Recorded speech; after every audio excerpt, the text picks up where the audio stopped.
Agora eu vou brincar aqui não, mas porque isto é um assunto sério, mas para os conselheiros e para os convidados, eu acredito que isto vai ser útil também, na medida em que, quando eu falo aqui no Brasil, que é muito importante falar com o médico, é um tema fundamental para o sucesso do nosso trabalho. Nós só temos sucesso se tivermos uma boa relação com o médico. Pergunto, dificuldades? Vão dizer todos, sim. Os médicos não nos querem ouvir, os médicos não nos atendem, os médicos acham que nós somos só comerciantes. Não, mas vamos ver como ultrapassar. A comunicação em geral é uma competência, portanto, normalmente há pessoas que nascem de uma forma inata.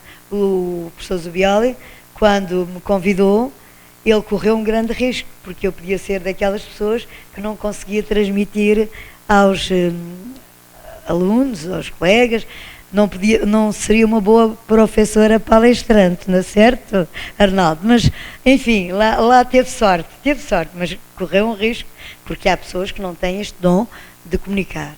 Mas quem não possuir este dom tem que aprender, tem que estudar, porque a comunicação estuda-se e treina-se.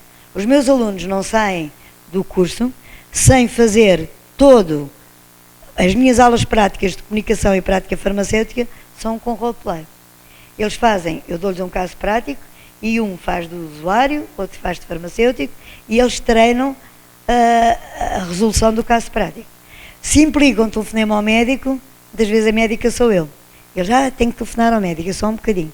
Então, o doente espera e eu atendo o telefone. Faz de conta, não é? Que é um bocadinho aulas de faz de conta. E eu sou, por vezes, a médica cordial, a médica simpática, que atende o farmacêutico e agradece o telefonema, mas muitas vezes também sou aquela médica, ou médico, mas ouça lá, está-me a telefonar porquê? Estou aqui cheio de trabalho, cheio de gente para atender, e a senhora está-me a interromper a consulta. Meus amigos, há de tudo, mas nem sempre é assim. Eles ficam muito preocupados, não sabem muito bem como é que hão de resolver, mas eu depois ensino-lhes esta estratégia que vou falar convosco e espero que sirva para que vocês consigam falar com o médico. Comunicação com o médico é fundamental, eu tenho vindo a falar dela desde o princípio e tenho aqui umas regrazinhas que, se vocês as cumprirem, têm um sucesso extraordinário. Não há um médico que não vos receba bem. Tem que, primeiro tem que haver competência. Se não há competência, está mal. Então, devemos preparar a comunicação, recolher dados e preparar a comunicação. Eu gosto de dar exemplos para vocês me perceberem. Imaginem que há um medicamento que o médico prescreve, uma Cipro de 800 mg. Não há no mercado uma Cipro de 800 mg. Só há de 500 ou de 1000.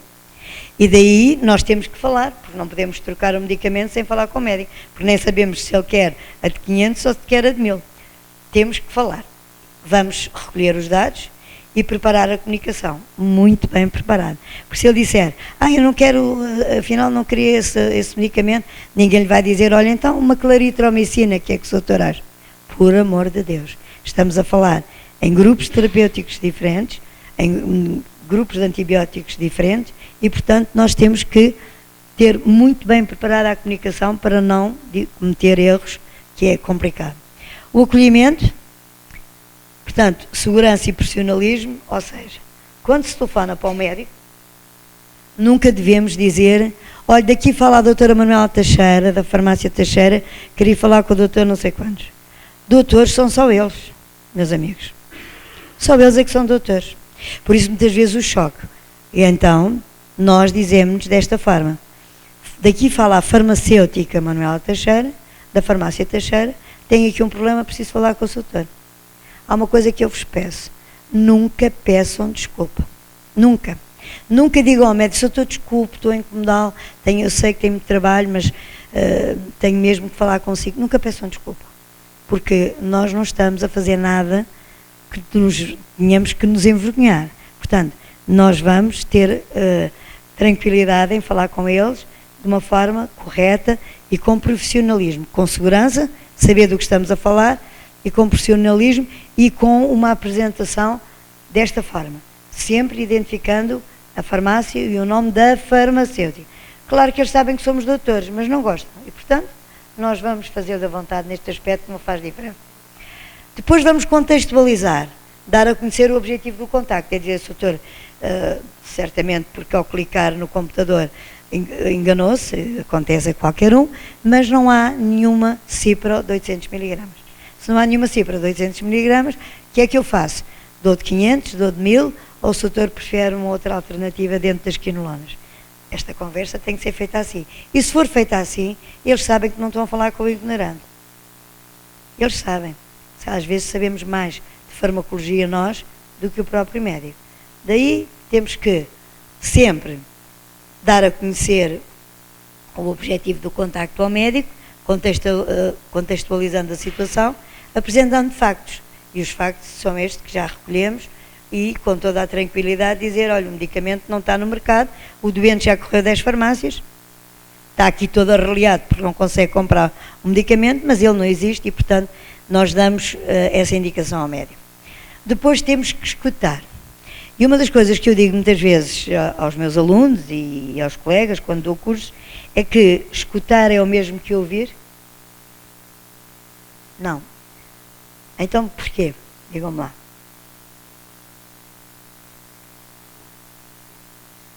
É que, ao escutar, temos que ter mais atenção. Ouvir, entra a 100, sai a 200. Normalmente é assim que acontece. Temos que escutar, conhecer o que é que o médico pensa, nunca o interromper. É fundamental.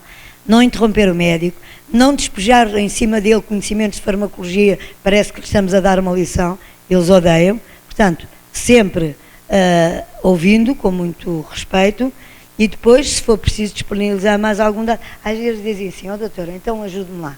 Mas afinal, no mercado, que cifras é que estão? Eles próprios muitas vezes não sabem, e portanto isso é importante saber. E depois temos aqui o nosso plano de ação. E o plano de ação, o que é que tem a ver com reformular? Então, doutor, se eu bem entendi, doutor, afinal, não quero uma cifra de 800, porque não há, nem posso dispensar, quero uma de 500 ou quero uma de 1000? Eu quero a de 500, com a mesma posologia ou não? Percebem? Portanto, reformulamos toda a conversa com o médico, sintetizamos a informação e depois, no fim, com o nosso maior charme, fazemos-lhe uma despedida cordial. Então, muito boa tarde, muito obrigada por nos ter atendido e o doente assim consegue-se tratar. O que é que vocês acham? Gostava de ouvir aí a opinião de alguém. É fácil ou não tratar desta forma? É possível ou não? Subbiólium. Eu acho que é tranquilo. Então, tranquilo, diz o Presidente, tranquilamente vão começar a fazer um trabalho desta forma. Porque se vocês conseguirem ter efetivamente um contacto com o médico mais próximo e mais efetivo, ele começa a reconhecer-vos como um profissional interessado e de qualidade. Se não, são só vendedores de caixinhas, ele aí não vos consegue considerar como tal. A comunicação com o médico baseia-se muito em inteligência emocional. Eu não pergunto ao professor Zubioli se ele já leu o Daniel Goleman, mas alguém leu o Daniel Goleman, dos que estão aqui presentes? É o pai da inteligência emocional.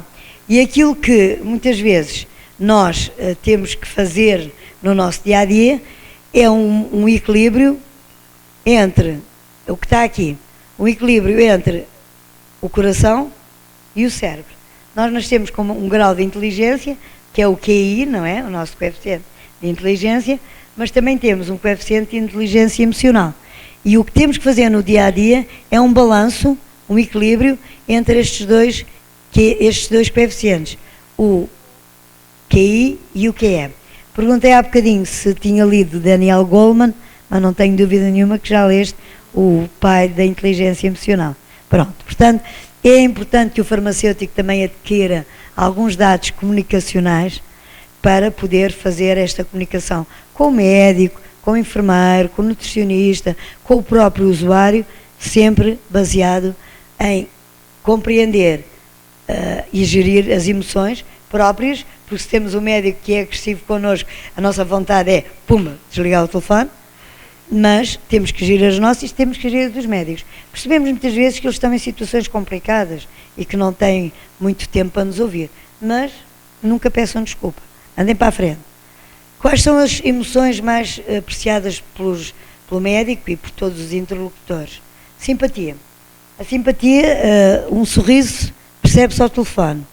E nós temos que ser simpáticos sem serem dengosos, ou seja, aquela simpatia parva. Então, senhor doutor, como é que está o netinho, como é que está...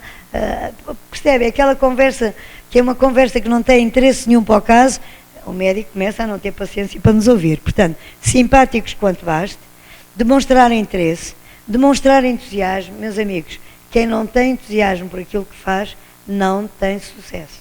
É que não tem sucesso. Temos que ter entusiasmo por aquilo que fazemos. Temos que gostar do que fazemos. E eu tenho sido, nesse aspecto, uma felizarda. Eu só faço aquilo que gosto. Eu hoje, para além da docência, sou auditora da qualidade. E é uma coisa que eu gosto de fazer, porque sei fazer e gosto de fazer. Aquilo, quando me convidam para coisas que eu não me apetece fazer, eu já não aceito. Já estou com uma idadezinha capaz de dizer assim, não, muito obrigada, mas esse aspecto não me interessa nada atuar. Portanto, temos que ser empáticos. Toda a gente sabe que a empatia é a capacidade de pôr no lugar do outro. Portanto, ser empáticos, tolerantes quanto basta e ter um profundo respeito por quem está a lidar connosco. Concordam? Se calhar até encontravam aqui muito mais qualidades do que estas. Agora, gostava de saber de vos dizer que há situações que obrigam a contactar com o médico. Eu isto não dei no curso, porque guardei aqui para o conselho, porque é mais importante. Medicamentos prescritos que o doente não quer tomar e saber quais são as razões. O médico receita um medicamento para a pressão arterial. E o doente, desde que começou a tomar aquele medicamento, ficou com tosse. Já toda a gente está a pensar nos IECAs, que dão tosse. E então, até antes não tinha tosse, e agora tomo um medicamento para a pressão e fico com tosse. Eu nunca mais tomo. Como a pressão não dá sintomas, a hipertensão não dá sintomas, ele não toma o medicamento. Temos que perceber isso para também reportar ao médico. Medicamentos que o doente toma e que provavelmente não são do conhecimento do médico assistente. Olhem, aqueles doentes que vão às ervenarias, que vão às lojas de produtos naturais, misturam tudo com os medicamentos e o médico nem sabe, nem pode prever efeitos secundários relacionados com este tipo de medicamentos ou suplementos, são mais suplementos. Mas há medicamentos, assim, há doentes que num dia vão a 2 médicos diferentes. E então, um receita, ele é diabético, um receita uma metformina, outro receita uma sulfonilureia. E ele, como não diz a um que vai ao outro, toma os 2. Corre o risco de uma hipoglicemia grave. Portanto, é importante saber bem, o médico saber os medicamentos que o doente toma. Não adesão sistemática à terapêutica prescrita. Há pessoas, por exemplo, para baixar colesterol, só tomam quando vão na véspera de uma farra, de um casamento, de um batizado, de um almoço de amigos, aí na altura tomam. E depois, como não sentem nada, deixam de tomar. Não vale a pena estar a tomar, para quê? Gastar dinheiro com uma simvastatina, quando só me dá dores nos músculos e não me trata nada. Portanto, não aderem à terapêutica. Depois, quando os valores dos parâmetros estão sistematicamente elevados, quer dizer que o doente não está controlado. Depois, se os parâmetros também estiverem muito baixos, normalmente pode indicar uma sobredosagem. É a situação dos 2 antidiabéticos orais associados. Efeitos adversos severos que incomodam o doente. As estatinas, e eu continuo a falar das estatinas, dão dores musculares terríveis. Só um exemplo, o Mário fez uma estatina, o Crestor, conhecem com certeza, rosuvastatina, e eu tomava um fibrato. A endocrinologista queria que eu tomasse também estatina. Um dia tomei um Crestor e fiquei de cama. Parecia que estava com uma gripe imensa, sem febre, as gripes dão febre, mas tive tanta dor no corpo que fiquei de cama todo o dia. Portanto, se o medicamento causa lesões e causa mal-estar ao doente, o médico tem a obrigação, no seu protocolo clínico, já vamos ver, de estudar muito bem a situação do doente e alterar-lhe a terapêutica. E isso pode ser feito através de uma carta nossa, dizendo que o doente não se sente bem com o medicamento que o médico receitou. Não estamos a dizer que o médico é ignorante. É um problema do doente, do nosso doente. É que o doente é do médico e é do farmacêutico. E isso ninguém nos livra.